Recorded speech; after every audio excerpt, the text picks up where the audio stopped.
Olá, nono ano! Aqui é a professora descabelada de geografia de vocês. Vamos lá. Pessoal, primeira coisa, eu queria pedir desculpas por não ter corrigido a prova ainda. Sexta-feira minha mãe caiu, desmaiou. E desde então a nossa prova foi na quinta e isso aconteceu na sexta. Minha vida virou no avesso. Meu pai é cadeirante. Minha mãe tá internada até agora, vai ter que fazer uma cirurgia na cabeça. E eu tô em rotina, tô me desdobrando em rotina de hospital, toda essa correria aí. Peço desculpa pra vocês, tá bom? De verdade. O Leandro está ciente do que tá acontecendo e é isso, né? E a prova de vocês eu acho que não estava difícil não, tava longa, né?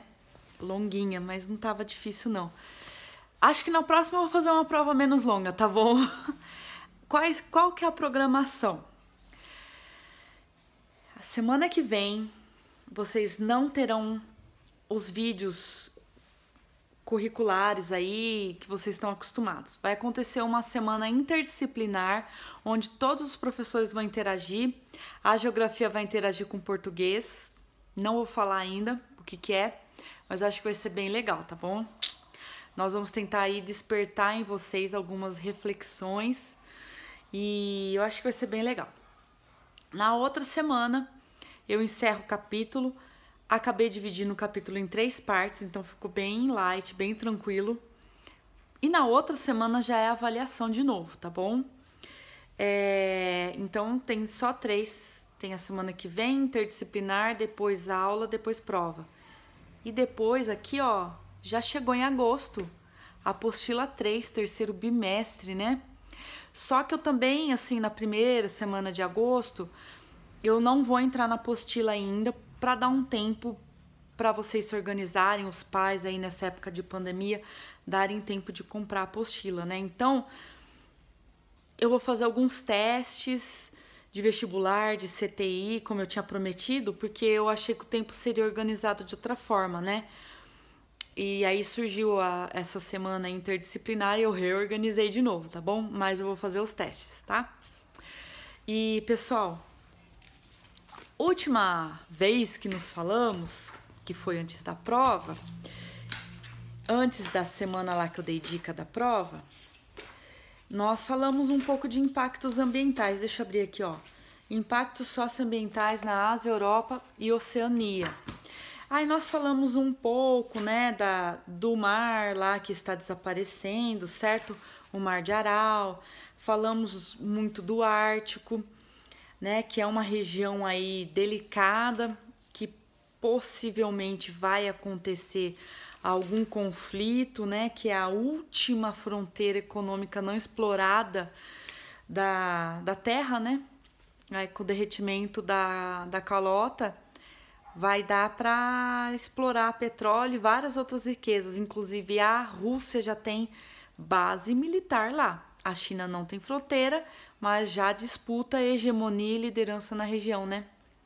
Então, ó, tem que ficar de olho. E aí falamos um pouquinho de chuva ácida no norte da Europa, certo? E agora nós vamos falar de Guerra do Vietnã, acidente de Chernobyl e testes no Cazaquistão.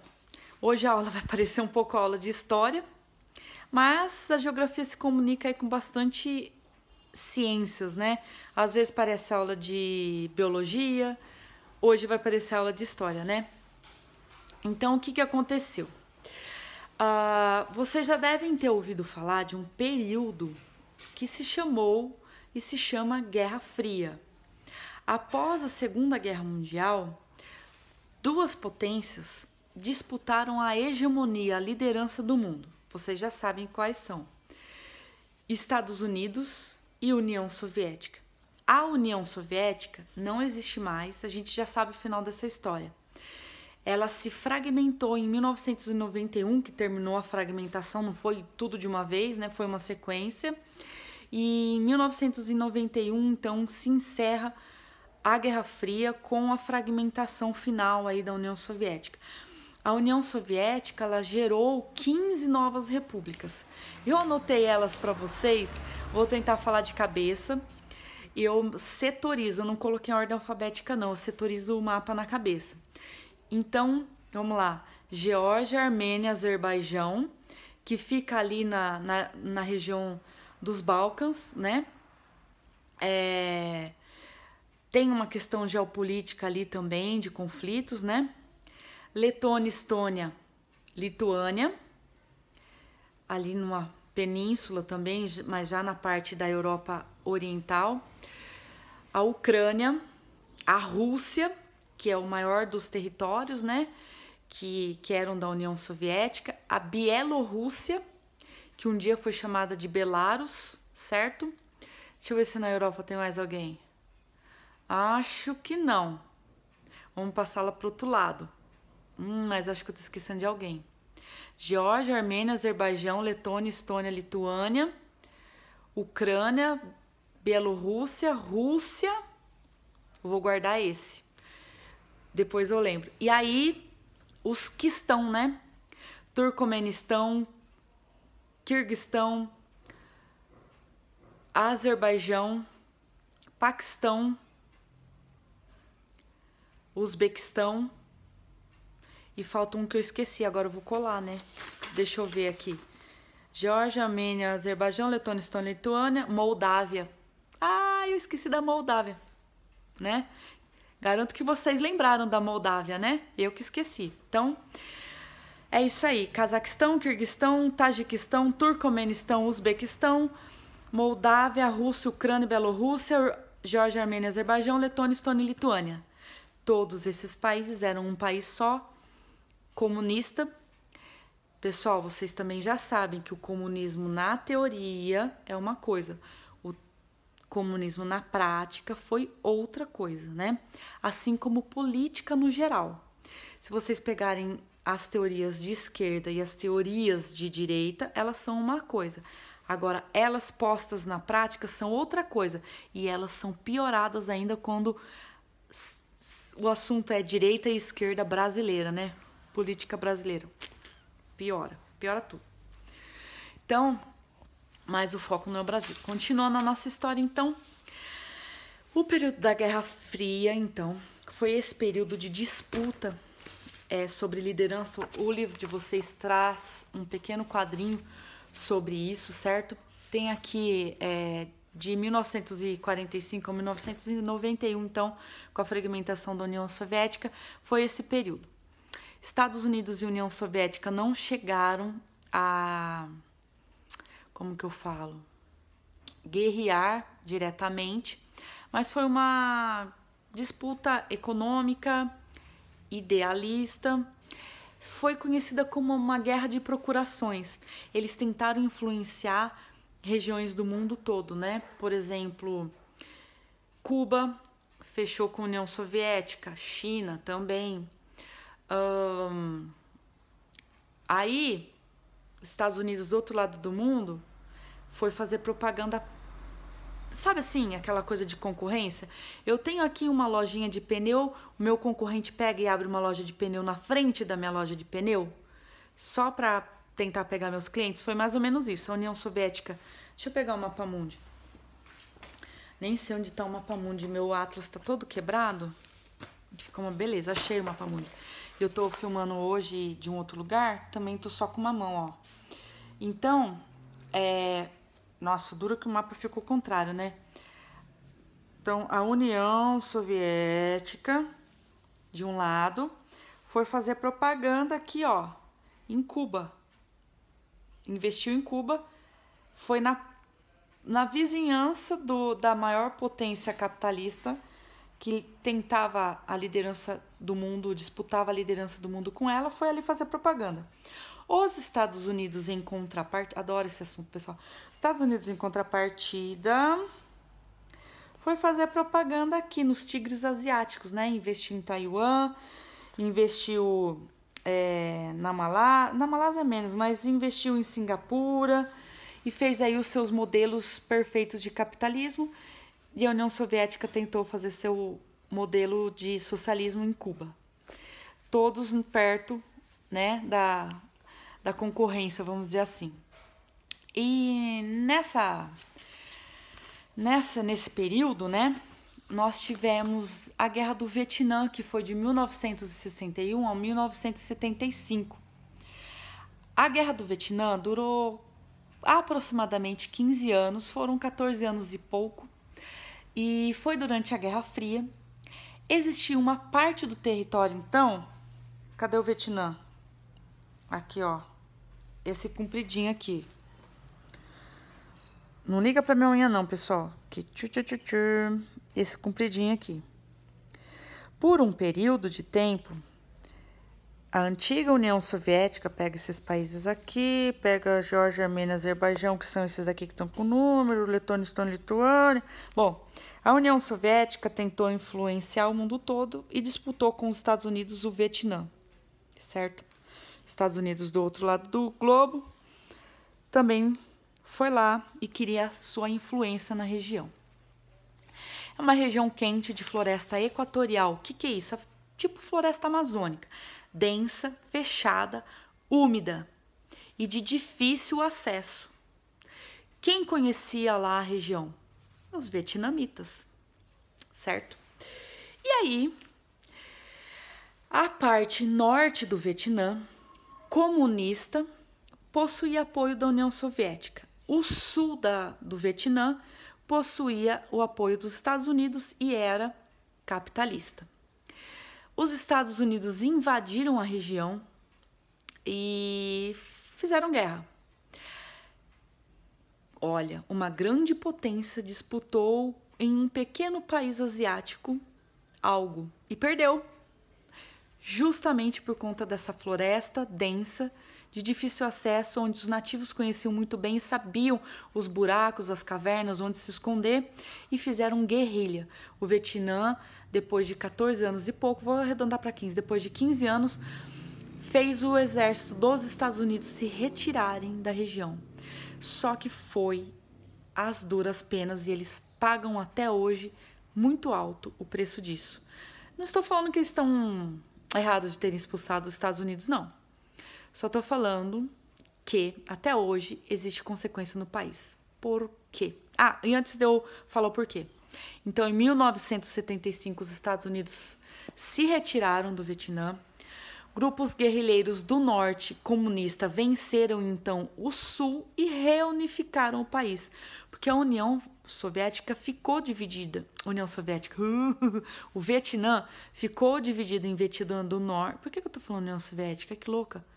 Eu tava falando União Soviética faz tempo? Se eu tava, corrija aí na cabeça de vocês. É Vietnã. Então, o Vietnã do Norte comunista venceu o Vietnã do Sul capitalista, expulsou os Estados Unidos da região e reunificou o país, que hoje nós conhecemos como Vietnã. A situação do Vietnã hoje está bem melhor do que na época. O país possui, sim, uma certa... Como que eu posso dizer?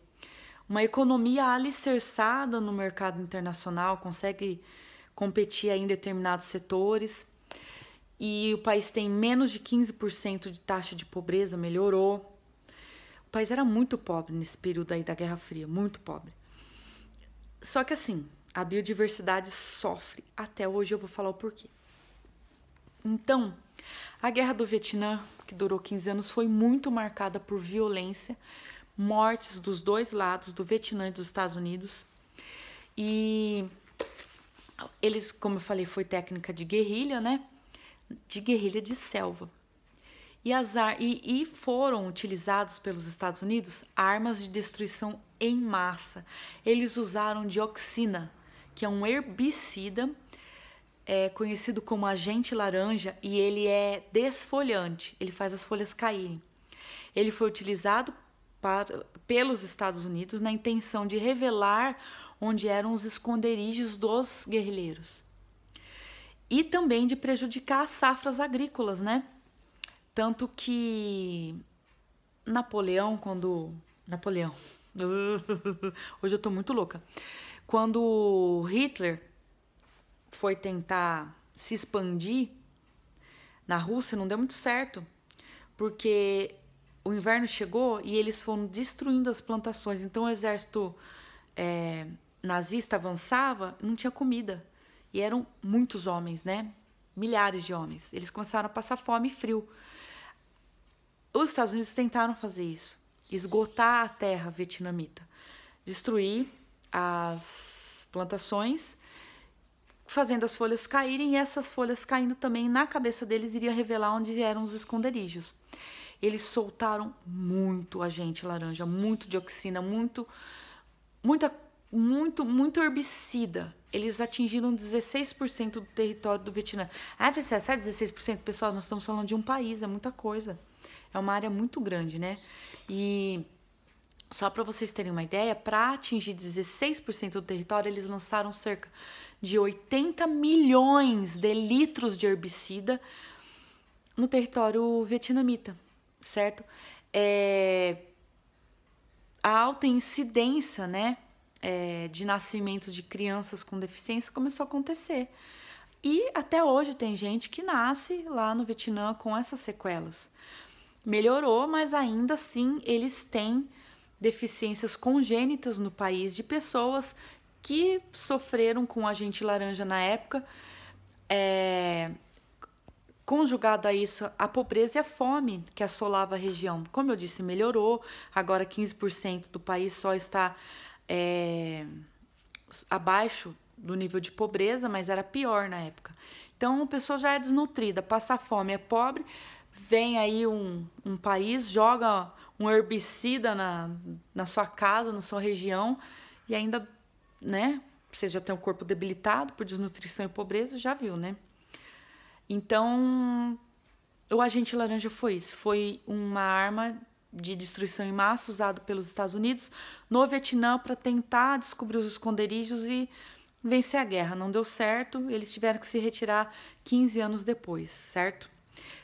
Sobre a natureza, que o nosso capítulo é sobre impactos ambientais, né? Está prejudicada até hoje. Não é todo a área atingida, os 16%. Parte já se recuperou, mas ainda tem parte do país que não se recuperou. A biodiversidade ainda sofre as consequências, certo? É uma tristeza, né? Imagina o que esse povo não passou, né? Já passava fome, não tinha nada, ainda me acontece isso. São gerações, né? Para se recuperar, tanto gerações de animais e plantas, quanto gerações humanas, né? Como eu falei, crianças com problemas ainda nascem e a biodiversidade ainda não se recuperou. E aí a gente vai mudar de assunto. Virando a chavinha. Remanescentes radioativos soviéticos. Que página que é isso? 48. Beleza? Então, continuando na época da Guerra Fria, a União Soviética fazia testes de bombas atômicas e bombas de hidrogênio. Vocês vão estudar em química, principalmente no ensino médio, radioatividade, a questão da meia-vida. Quando você usa urânio, quando você usa materiais radioativos, ele fica emanando a radiação por um longo período, né? E vocês vão aprender a calcular isso aí. Então, mas por enquanto o que vocês precisam saber é que de 1917 até 1991, enquanto a União Soviética existiu, ela fez testes. Hoje a União Soviética não existe mais, ela se fragmentou em 15 repúblicas. No começo do vídeo eu tentei de cabeça, esqueci da Moldávia, né? E os lugares mais atingidos por esses testes foram a Ucrânia e o Cazaquistão. Foi a Ucrânia e o Cazaquistão. Na Ucrânia, em 1986, aconteceu um acidente. A cidade mais próxima se chama Pripyat. Era a cidade mais próxima da usina de Chernobyl. Agora no Big Brother 20, as mulheres chamavam os caras de... Como que era? De Chernobyl, né? Eles falavam, sai Chernobyl. Eu não lembro, mas é porque é radioativo, faz mal, mata, dá câncer, certo? Então, a Ucrânia sofreu um acidente. Foi o maior desastre nuclear da história. Hiroshima e Nagasaki, no Japão, não foi desastre nuclear, não foi acidente. Os Estados Unidos foi lá e soltou a bomba de Hiroshima e Nagasaki, que o professor Lucas Não sei se já falou, mas se não falou, vai falar para vocês. Aqui foi acidente, foi o maior acidente da história. Disse, né, que foi acidente. O que aconteceu? O reator da usina de Chernobyl foi desligado para experimentos da União Soviética e esses experimentos saíram do controle e simplesmente o reator da usina explodiu, liberando gases radioativos, partículas radioativas na atmosfera. Cerca de 1/3 da Europa foi atingida. A União Soviética, na época, tentou esconder. Só que a Dinamarca começou a testar lá no aparelhinho uma radioatividade além do comum. A Europa percebeu. E aí, né, 18 dias depois do acidente, Mikhail Gorbachev assumiu o que tinha acontecido. Foram lançadas 70 toneladas de urânio no ar e 900 toneladas de grafite no ar. Não deu para o governo esconder devido à magnitude do acidente. Como eu falei, 1/3 foi atingido. A cidade mais próxima era Pripyat e hoje é uma cidade fantasma. Quem vai para lá precisa de autorização, é bem burocrático e quem consegue só pode ficar no máximo 15 minutos lá. Os moradores na época ainda demoraram 30 horas depois do acidente, mais de 24. 24 para 30, né? Então, eles demoraram 30 horas com aquele negócio em cima deles para receber a ordem de evacuação. Quando veio a ordem, desculpa, tá? Cai fora, deu merda, vaza, que o governo falou isso. Quando o governo falou isso, o governo falou assim, mas vaza agora, vocês têm 40 minutos. É 1h e 10 minutos. Vocês têm 1h e 10 minutos para pegar tudo. Mas, ó, fica calmo, tá? Pega o essencial que daqui 3 dias vocês vão voltar. Não voltaram até hoje. Se vocês andarem em Pripyat ou verem reportagens sobre Pripyat, tá tudo abandonado. Tem boneca no balanço que tinha criança brincando no quintal. Gente, imagina isso. E não voltaram até hoje, a cidade parou e tá lá até hoje do jeito que está. Até hoje surgem animais com 2 cabeças, animais esquisitos, coisas transformadas, árvores transformadas, porque a radiação ainda é muito forte lá na região, né? Existe uma área grande isolada na região. Os moradores, então, tiveram 40 minutos para se reunirem com seus pertences e familiares e saírem com a promessa de que retornariam em 3 dias. Não retornaram. A cidade se tornou uma cidade fantasma desde então. E os soviéticos dizem que apenas 15 mil pessoas, eles admitiram que 15 mil pessoas morreram. Mas outras fontes dizem que o número é bem maior. O número gira em torno de 80 mil mortos, mais de 2 milhões de pessoas infectadas pela radiação desse acidente. Né? É isso aí. Eu vou deixar um link de uma reportagem do Fantástico para vocês, que foi até lá. É interessante. É uma reportagem que mostra Chernobyl 30 anos depois. Certo? Tem várias curiosidades lá. E tem milhões de documentários, reportagens, coisas sobre a região. O que eu vou deixar tem só 13 minutos, mas tem de mais de 1 hora. Se vocês forem gostando aí de saber sobre Chernobyl, vai fuçando no YouTube que vocês vão achar bastante coisa, tá bom? E Chernobyl, então, foi o maior desastre nuclear. Até hoje, espero que não exista nada maior que tenha parado aí, né? Mas sabe o ser humano como é. E outro menos falado, menos conhecido, mas que também causa um pouco de preocupação. Causa preocupação. Antes de eu começar com o Cazaquistão, queria falar para vocês que hoje existe um tratado de não proliferação de armas nucleares. Mas diversos países eu sei que tentam quebrar isso aí. Um deles é o coreano, né? é a Coreia do Norte, lá com o maluco, que até hoje a gente não sabe se ele morreu ou não. Porque o pai dele mesmo, quando morreu, o país demorou mais de 15 dias. Eu não lembro agora de cabeça quanto que não sei se foi 3 meses ou 15 dias. Demorou muito tempo para oficializar a morte dele. E esse maluco aí tá meio sumido. Mas vamos ver. Existe então hoje um tratado de não proliferação de armas nucleares. Quem tem, tem. Quem não tem, não pode ter. E quem tem não pode aumentar também a quantidade que tem. Embora eu não duvide que Estados Unidos ou União Soviética ou qualquer outro país que tenha aumentado na surdina, escondido, né? O Brasil não tem armas nucleares, mas o Brasil tem pesquisa na USP e tem a usina de Angra 1 Angra 2. O urânio, né, os materiais nucleares usados aqui no Brasil não são enriquecidos ao ponto de virarem arma, mas se acontecer um acidente ali, pode sim, inclusive, nos atingir aqui. Eu já fui visitar lá e a mulher do centro turístico da usina de Angra disse, não, é muito seguro, é monitorado, lá, aquelas conversinhas. Eu fiquei atormentando ela, né? Eu fui a chata, mas eu não confio não. Principalmente que a professora de geografia sabe que ali embaixo tem uma falha geológica e que a nossa usina foi construída com sucata russa e alemã. Resto, o que eles não queriam mais, venderam para nós. A usina de Angra 3 não saiu e as nossas duas usinas, Angra 1 e Angra 2, elas são apelidadas como vagalume. Volte e meia, elas têm que ser desativadas, depois volta, por conta dessas falhas.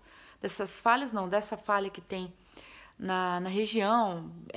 O solo também ali é arenoso, é de arenito, não é? Não. Bom, mas o foco não é o Brasil, vamos continuar com o nosso papo de Europa, Oceania e Ásia, né? E lá no Cazaquistão, na época também da União Soviética, uma região conhecida como o Polígono, chamada Campo de Testes de Semipalatinsk, é uma área do tamanho da Bélgica e ela foi palco de mais de 500 testes nucleares soviéticos durante a Guerra Fria. Estima-se que mais de 500 mil pessoas, que é mais do que a população de Bauru, ficaram expostas à radiação. Em 1991, quando o Cazaquistão se tornou independente, foi proibido a realização de testes na região. Só que olha que legal, a região foi saqueada. Então, com a independência do Cazaquistão, foram proibidos os testes, mas a área sofreu diversos saques, certo? Ucrânia e Cazaquistão são duas áreas que são fonte de pesquisa. A biodiversidade desses dois lugares está longe ainda de se recuperar, não se recuperou. Os cientistas estão lá estudando os impactos da radiação no local, assim como lá na bomba de Hiroshima e Nagasaki. Existe uma área também desativada de estudos, né? A Ucrânia e o Cazaquistão estão aí. Essa aula, então, é sobre agente laranja e acidentes nucleares. Vou colocar aí para vocês um link. Na apostila mesmo, esse papo todo é bem pouquinho, viu? Na apostila é a página 47, 48, tem um pouquinho da 49. Na 49 tem um exercício que eu deixei de tarefa. Mas eu já dividi no meio lá a apostila de exercício, porque senão, depois da semana que vem eu vou terminar o capítulo, não quero dar o capítulo inteiro do caderno de exercícios para vocês fazerem de uma vez, porque na outra semana já é a prova, né? Então ficou da página, deixa eu pegar aqui, da página 49 até a página 49 da apostila normal. E da 22 a 27 lá no caderno de exercícios, tá? É isso. A energia nuclear não se brinca, certo? Tomem água, que no inverno a gente esquece. Durmam bem, não se estressem, façam exercícios físicos e se alimentem bem, que isso vai ajudar a manter uma humanidade. Tô falando que eu tô louca. Vai ajudar a manter a imunidade de vocês, ok? Para vocês, caso tenham que se defender de um bicho louco que tá solto por aí, chamado corona, vocês vão tirar de letra, tá bom? Mas ninguém vai pegar, não. Fica tranquilo, tá? É só... De qualquer forma, tomem água, durmam, não se estressem, façam exercício, se alimentem bem, que é a caixinha da imunidade estável. Agora é época de gripe, né? Então se cuidem, tá? É isso aí, pessoal. Esse assunto eu acho bem interessante. Dá pra ficar discutindo por horas. Chernobyl. E não é só Chernobyl, né? Tem várias questões aí nucleares pelo planeta. Certo? Mas eu vou me restringir à apostila, tá bom? Um beijo. Tchau.